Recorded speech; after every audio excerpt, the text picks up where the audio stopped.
Semoga semuanya baik-baik saja ya. Hari ini kita akan belajar bersama. Silahkan disimak dengan baik ya.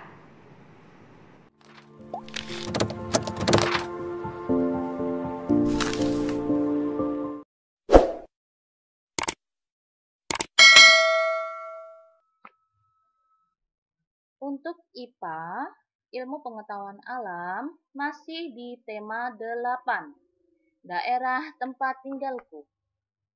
Masuk di subtema 2, keunikan daerah tempat tinggalku.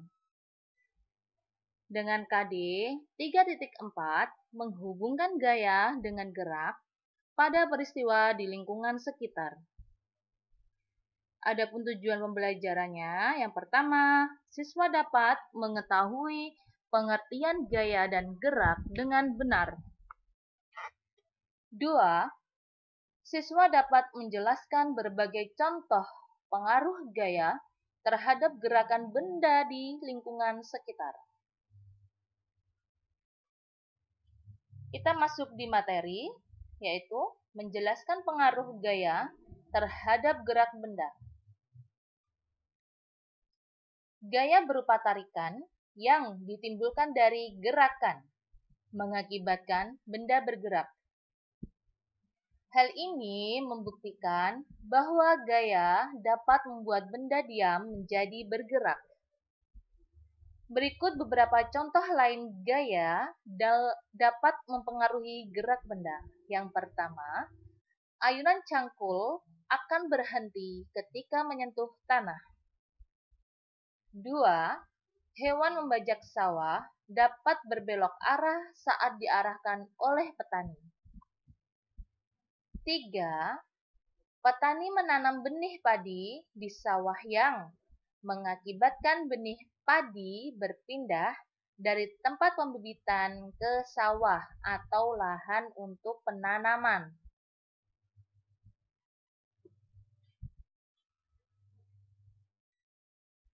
Pengaruh gaya terhadap benda. Yang pertama, gaya dapat mempengaruhi benda diam menjadi bergerak. Yang kedua, gaya dapat mempengaruhi benda bergerak menjadi diam. Kebalikannya ya, yang di atas dari diam menjadi bergerak, yang di bawah ini dari bergerak menjadi diam. Yang ketiga, gaya dapat mempengaruhi perubahan kecepatan benda. Yang keempat, gaya dapat mempengaruhi arah gerak suatu benda.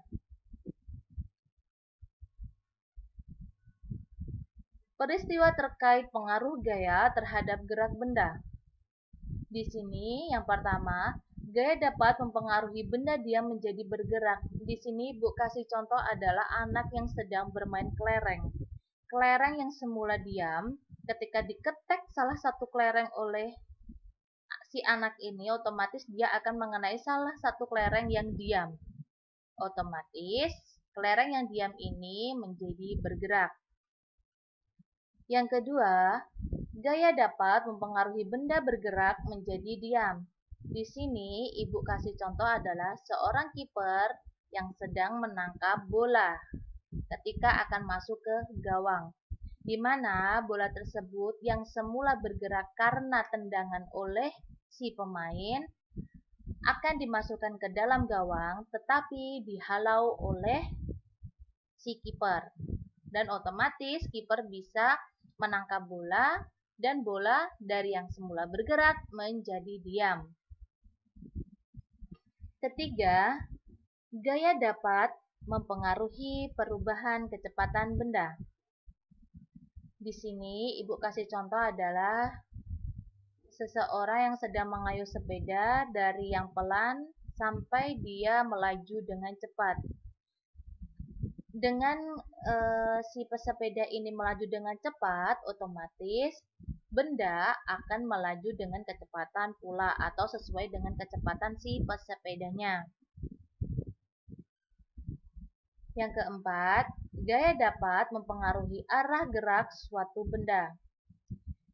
Dapat mempengaruhi arah gerak ya di sini. Nah, ini Ibu kasih contoh adalah dua pemain badminton, di mana ketika akan memulai bermain, salah satu seseorang akan men-serven bola kok ke arah lawan. Jadi otomatis benda yang semula di sebelah kiri akan berubah arah ke lawan di sebelah kanan, seperti itu.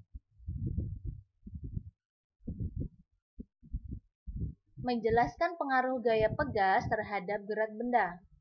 Gaya pegas merupakan gaya yang ditimbulkan oleh benda-benda pegas.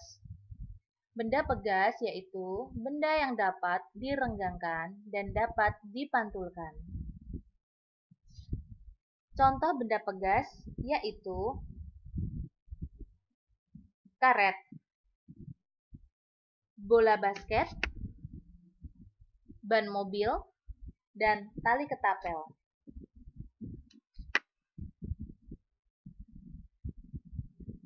Perhatikan pemain basket di bawah ini. Ada dua pemain basket ya, sedang merebut sebuah bola dari lawan. Nah, di sini pemain basket memanfaatkan gaya pegas dari bola basket. Bola basket terbuat dari karet yang bersifat lentur. Oleh karena itu, bola basket dapat memantul jika dijatuhkan. Bola yang semula ke arah bawah akan bergerak dan memantul ke arah atas akibat adanya gaya pegas. Hal itu membuktikan bahwa gaya pegas dapat mempengaruhi gerak benda. Dari contoh ini kalian bisa memahami ya bagaimana pengaruh gaya pegas pada sebuah bola basket.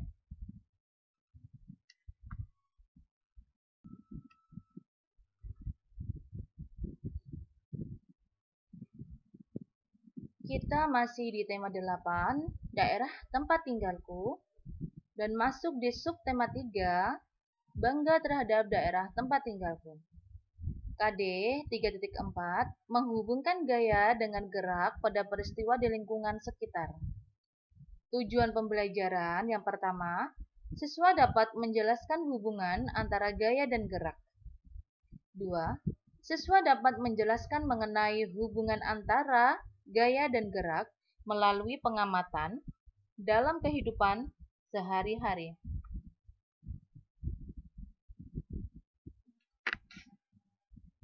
Kita masuk di materi, yaitu menjelaskan perbedaan gaya dan gerak. Gaya memiliki hubungan terhadap gerak suatu benda, yaitu sebagai berikut. Yang pertama, gaya dapat membuat benda diam menjadi gerak. Contohnya, menendang bola ke arah gawang, memindahkan buku ke rak buku, dan mengayuh sepeda. Seperti ilustrasi di bawah ini, di samping ini.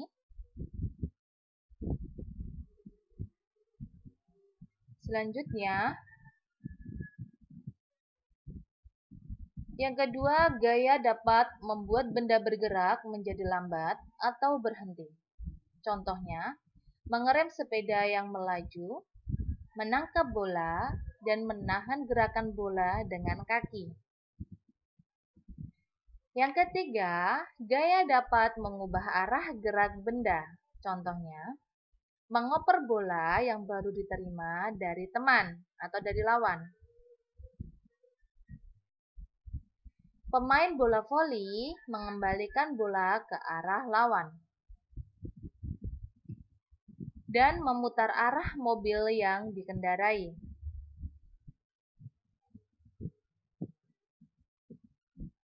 Keempat, gaya dapat mengubah bentuk benda. Contohnya, membuat mainan dari plastisin, memotong kue dengan pisau, dan membuat guci dari tanah liat. Seperti gambar di samping ini, yang melakukan gaya adalah si pemotong kue.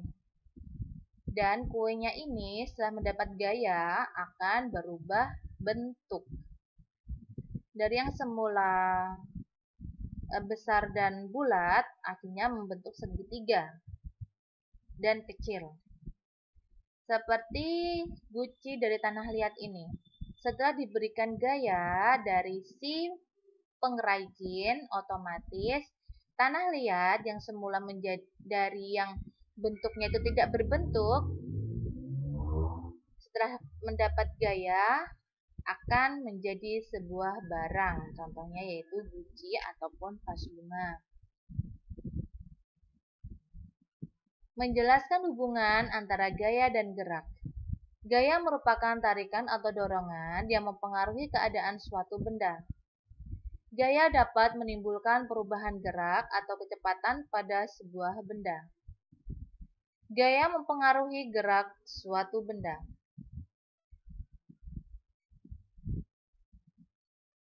Salah satu contoh penerapan gaya dalam olahraga adalah lemparan dan dorongan pemain basket terhadap bola. Bola basket dapat masuk ke ranjang lawan jika diberikan gaya. Gaya yang dilakukan pemain basket mempengaruhi gerak bola basket tersebut.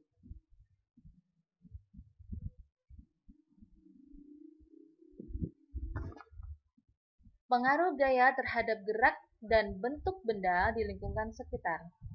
Ayo perhatikan beberapa peristiwa berikut ini. Bermain ketapel. Pengaruh gaya terhadap gerak benda pada peristiwa bermain ketapel adalah gaya mempengaruhi benda diam menjadi bergerak. Saat bermain ketapel, kita menggunakan gaya, yaitu berupa tarikan. Tarikan pada karet ketapel menyebabkan karet menjadi kencang dan memiliki gaya berupa dorongan. Saat tarikan pada karet dilepas, dorongan yang terdapat pada karet dapat membuat kerikil yang semula diam menjadi bergerak atau terlempar jauh. Bu, kenapa ya kok ada kerikil? Padahal kan di atas ini tidak dijelaskan tentang kerikil. Nah, maksudnya begini. Kalau ketika contohnya kita akan mengetapel burung contohnya, otomatis alat yang kita gunakan ketapel dan kerikil. Nah, kerikilnya itu ada di sebelah ini, yang dipegang oleh si anak ini ya. Nah, di sini terdapat kerikil yang nantinya akan mengenai burung tersebut. Nah, seperti itu. Jadi kerikil akan diberikan tarikan, ketapel yang berisi kerikil ini diberikan tarikan, otomatis setelah dilepas, tangannya dilepas, dorongan dari yang terdapat dari karet yang berisi kerikil ini akan terlempar kerikilnya. Seperti itu. Semakin tarikannya semakin kuat, otomatis gaya dorongnya kerikil ini akan semakin kuat juga dan akan terlempar lebih jauh. Selanjutnya, menimba air. Pengaruh gaya terhadap gerak benda pada peristiwa menimba air adalah gaya dapat mempengaruhi benda diam menjadi bergerak. Saat menimba air, kita dapat menarik tali timba agar ember dapat bergerak ke atas. Tarikan yang kita lakukan pada tali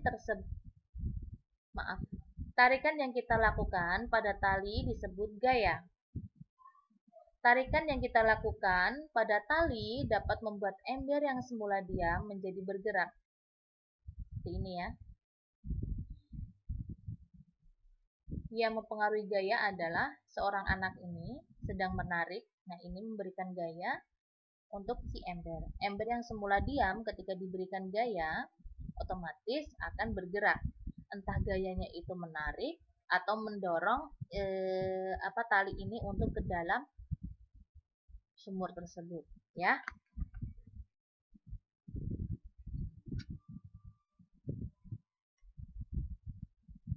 Membuat gerabah. Pengaruh gaya terhadap gerak benda pada peristiwa membuat gerabah adalah gaya dapat mempengaruhi perubahan bentuk benda. Saat membuat gerabah, pengrajin melakukan gaya untuk mengubah bentuk tanah liat menjadi gerabah. Gaya yang diberikan pengrajin berupa dorongan dan tarikan. Gaya tersebut menyebabkan tanah liat yang semula berbentuk gumpalan atau tidak berbentuk ya, dapat berubah bentuk menjadi gerabah. Nah, seperti ini contohnya.